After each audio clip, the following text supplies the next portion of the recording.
Ever walked into a room and instantly felt the tension because that one person was there? Maybe it's the boss who always micromanages, the friend who never listens, or the family member who constantly stirs drama. Difficult personalities aren't rare, they're everywhere. But what if you had the tools to handle them with confidence, clarity, and control? That's what we're diving into today. Staying grounded in your identity, not their behavior, means knowing who you are before the situation shows up. When you're around difficult personalities, it's easy to start second guessing yourself, questioning your reactions, and even wondering if you're the problem. That's exactly how they pull you out of your center. The louder someone gets, the more pressure they apply, the more tempted you'll be to adjust your energy to match theirs. But maturity is measured by your ability to remain calm while someone else is trying to throw you off balance. If you walk into a room without knowing your worth, you'll look for someone else to define it for you, and difficult people will always volunteer to take that role. They do it subtly sometimes, sarcasm, backhanded compliments, gaslighting, or they do it directly through criticism or constant interruptions. Your job isn't to fight for your identity in that moment. Your job is to carry it in with you so no one else gets to write it for you. There's a real power in refusing to let someone else's dysfunction become your distraction. You're not their mirror. You don't have to reflect what they bring to the table. If they show up with anger, you don't need to match that tone. If they're condescending, you don't have to shrink. If they ignore your boundaries, you don't need to justify them. You don't respond based on their behavior. You respond based on your values. You don't need their agreement to be confident in your decisions. And confidence isn't volume or dominance. It's consistency.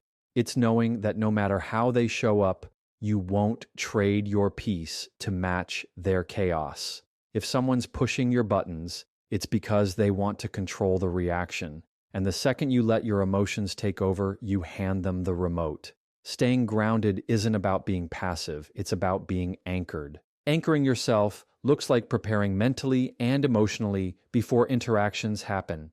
You start setting the tone in your mind before the conversation even begins. Difficult people are often looking to pull you into a pattern. Maybe it's defensiveness, over-explaining, or shutting down. And if you don't recognize the pattern, you'll end up reacting out of habit instead of intention. But when you're grounded in your identity, you start recognizing the cues earlier.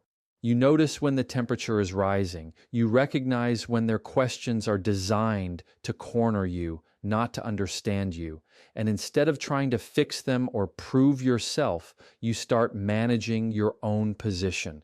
That's the difference between being emotionally reactive and emotionally resilient. Grounded people don't make everything about them. They don't internalize criticism that isn't constructive. They know that someone else's chaos doesn't belong in their inner space. It's like having a filter. You decide what comes in and what stays out. You don't have to absorb every opinion, every tone, every eye roll. You observe it, assess it, and then make a decision that protects your peace.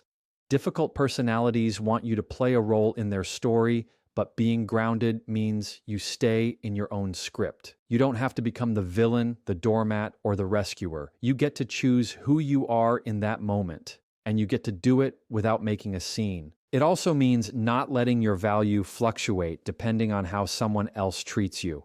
Difficult people are often inconsistent. One moment they're charming, the next they're cold. If your identity is tied to how they treat you, you'll be on an emotional roller coaster that never ends. But if you've already decided who you are, calm, clear, firm, kind, then their behavior becomes background noise, not your soundtrack. You stop dancing to their rhythm and start moving at your own pace. And when they try to escalate, you de-escalate. You stop giving them emotional access they haven't earned.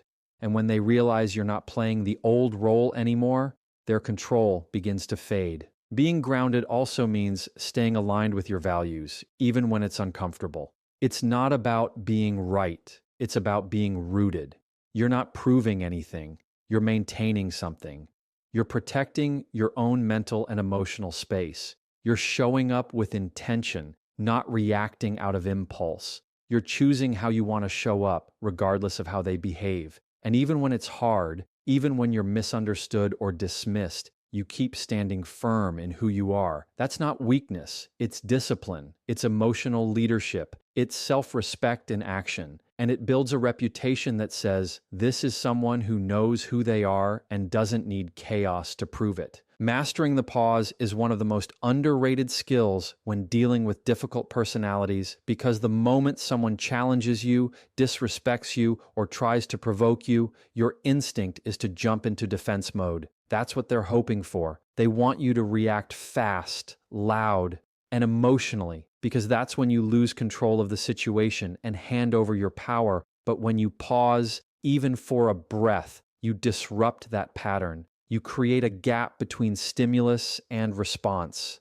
That gap is where your strength lives. That space is where you get to choose the direction instead of being pulled into theirs. It's not weakness to hesitate. It's wisdom to collect yourself. Difficult people thrive on speed. They throw out accusations, sarcasm, half-truths, and emotionally charged statements hoping you'll bite.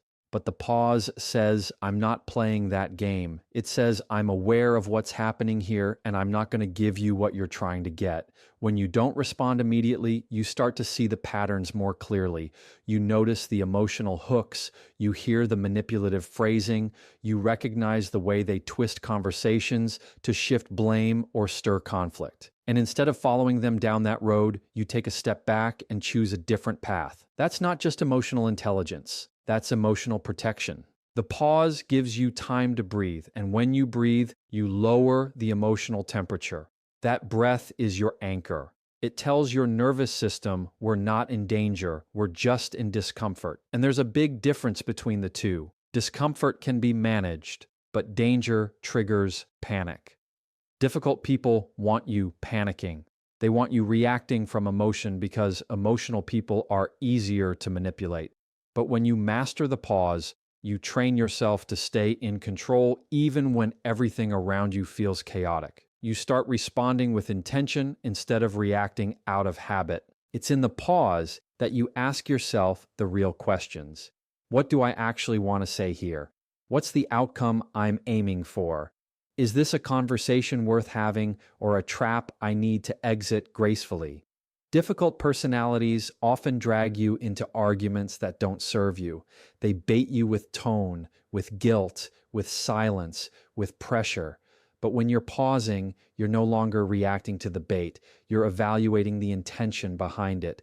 And that's where your clarity comes from. You stop wasting energy on proving yourself to people who aren't listening. You stop explaining things to people who've already made up their minds. The pause is not just about timing, it's about tone, too. When you slow down, your voice lowers, your words become more deliberate, and your presence becomes heavier in the room. You're not rushed, you're not flustered, you're not in survival mode. You're grounded, focused, and clear, and that energy shifts the dynamic. The other person may still be trying to push your buttons, but when you don't respond the way they expect, it creates a disruption they can't control. That's where influence begins, not through volume or aggression, but through composure, through steadiness, through restraint. People often confuse silence with weakness, but it's actually one of the most powerful responses you can give when it's intentional. When you choose to pause instead of fire back, you're protecting your energy, your words, and your peace. You're saying, I know my worth and I don't have to prove it in this moment. You're saying, I understand the game, but I'm not playing today. And every time you choose to pause, you reinforce your authority over the situation. You reinforce your ability to guide the interaction instead of being tossed around by it. Learning to pause takes practice, especially if you're used to defending yourself quickly or explaining everything right away. But with time, that pause becomes your superpower. It becomes the moment where you gather yourself, remind yourself who you are, and then respond in a way that aligns with your values instead of their dysfunction. It's not about being passive or silent forever. It's about being strategic with your voice, about knowing when to speak, how to speak, and what deserves your voice in the first place.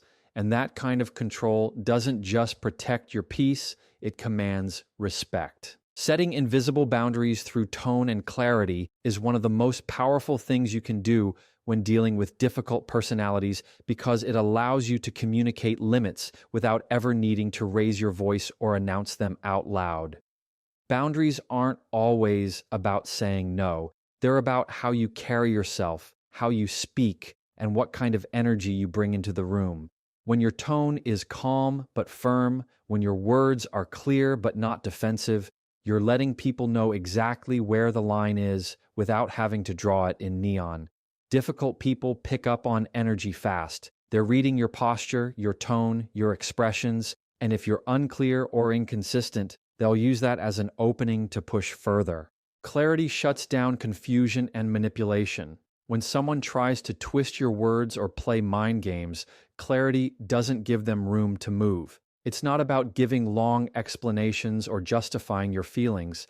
It's about using simple, strong language that shows you mean what you say. The more you explain, the more they'll twist. The clearer you are, the harder it becomes for them to create chaos. You don't need to defend your boundary with 5 paragraphs. Sometimes a single sentence, said with the right tone, is enough. Difficult personalities often rely on emotional fog. They thrive when things are vague. Your clarity is the light that cuts through it. Tone isn't just how loud or soft you are, it's the emotional message behind your words. Are you grounded or are you rattled? Are you speaking from a place of self-trust or are you trying to please? Difficult people can sense when you're unsure, and they'll keep pressing until they find a crack. But when your tone matches your message, calm, firm, and direct, they start realizing this isn't someone they can push around. You don't have to yell to be powerful. You don't have to be harsh to be heard. When you're consistent with your tone and clear with your words, you teach people how to treat you without ever raising your voice. Invisible boundaries are especially important with people who don't respect verbal ones. These are the ones who nod to your no but test it later. They hear your requests but keep crossing the line anyway. That's when your presence becomes the boundary. You stop over-explaining. You stop laughing off disrespect. You stop making excuses for their behavior. And when you hold your line quietly but consistently, they start to feel the difference. You don't have to slam the door. You just stop leaving it wide open. They may not like it, but they'll learn to adjust or move on. When you stay clear on what you will and won't allow, you stop bending every time someone challenges you. You stop negotiating your peace to keep others comfortable. And the more you do it, the easier it becomes. You stop looking for permission to stand your ground. You stop needing everyone to understand your boundaries before you hold them. Because the truth is, some people will never understand, and that can't be the reason you fold. You have to be okay with being misunderstood if it means protecting your peace. Difficult people often test your tone more than your words. They want to see if you really mean what you say.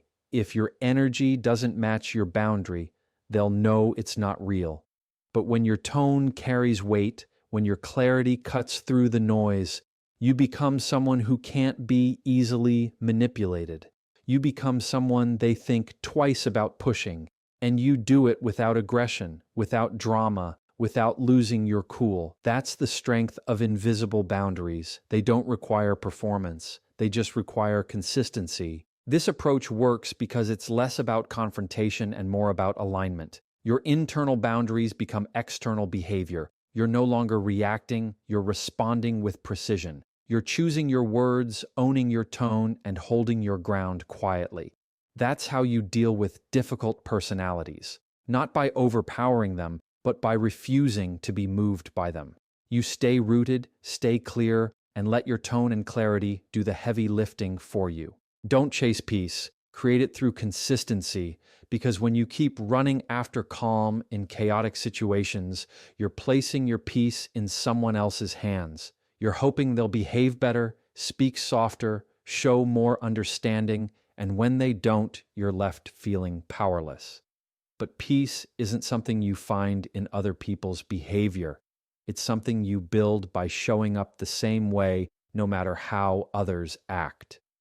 Difficult personalities will always test that. One day they're kind, the next they're cold, and if your emotional state rides their roller coaster, you'll never feel stable. The goal isn't to control their actions, but to create an atmosphere of steadiness within yourself that doesn't get shaken by their storms. Consistency is the quiet superpower that doesn't get enough credit. It's not flashy, it's not loud, but it's what lets people know exactly what version of you they're going to meet every time. You don't go from passive to explosive depending on how someone treats you. You don't drop your boundaries one day and reinforce them the next. You stay grounded even when it would be easier to snap or shut down. That's what makes difficult people lose momentum.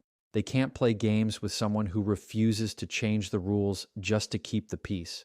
When you stay consistent, they either learn to adjust or move away because they realize the usual tactics no longer work. You create peace by choosing your tone, your posture, your energy before the conversation even starts. You walk into the room knowing who you're going to be, regardless of who's on the other side. You don't match their frustration with more frustration. You don't try to earn their calm by giving up yours. You stay steady, not because you're pretending things are fine, but because you've already decided that your peace doesn't depend on them. You've practiced the pause, you've prepared your responses, and you've made peace with not needing every interaction to end in validation. That's where your strength lives, not in being perfect, but in being consistent. Difficult people are used to chaos. Some of them even depend on it to feel in control. If they can get you to react, they feel like they've won. If they can keep you guessing, they stay in power. But when you show up with the same tone, the same boundaries, and the same presence every time, they lose that edge. It becomes less about who can win the argument and more about who can hold their ground. And in most cases, consistency wins.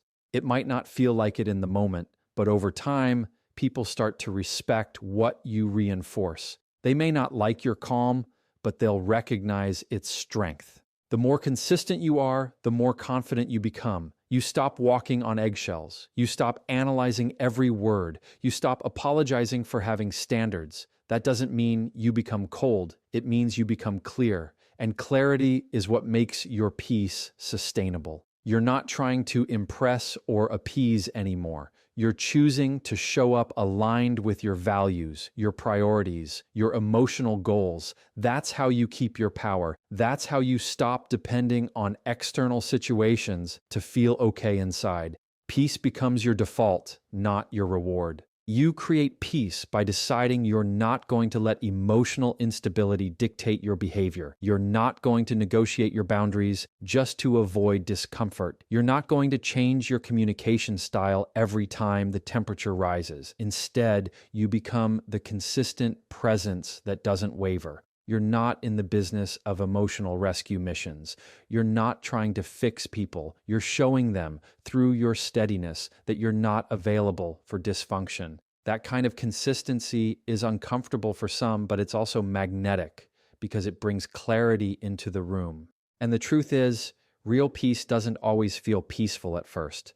Sometimes it looks like silence. Sometimes it looks like walking away. Sometimes it looks like choosing not to respond. But underneath all that is a deep, grounded decision to no longer let people hijack your inner state. You've trained yourself to respond instead of react. You've created a rhythm that doesn't change with every difficult conversation. That's the kind of peace that lasts. Not because everything around you is calm, but because you've built consistency that protects your calm from the inside out. Some people need silence more than explanations because no amount of words will change how they choose to see you. When someone's committed to misunderstanding you, to twisting your intentions or downplaying your worth, explanations only give them more material to manipulate. Difficult personalities often thrive on debate and control, and the more you try to justify yourself, the deeper you get pulled into their game. Silence in those moments isn't avoidance, it's wisdom. It's the refusal to waste emotional energy on someone who has no interest in truly understanding you. And when you stop giving them access to your voice, you start reclaiming power they didn't deserve in the first place. Explaining is often a reflex when we feel attacked, misunderstood, or judged. We think if we just say it the right way, they'll finally get it. But difficult people aren't always looking to get it. They're looking to win. They're looking to keep the upper hand, and they'll use your words against you the moment you offer them. That's why silence speaks louder. It says, I've said what I needed to say, and I don't owe you a repeated performance. It says my clarity isn't up for negotiation. It says I don't need your validation to feel steady. And when you communicate that through your silence, the whole conversation shifts.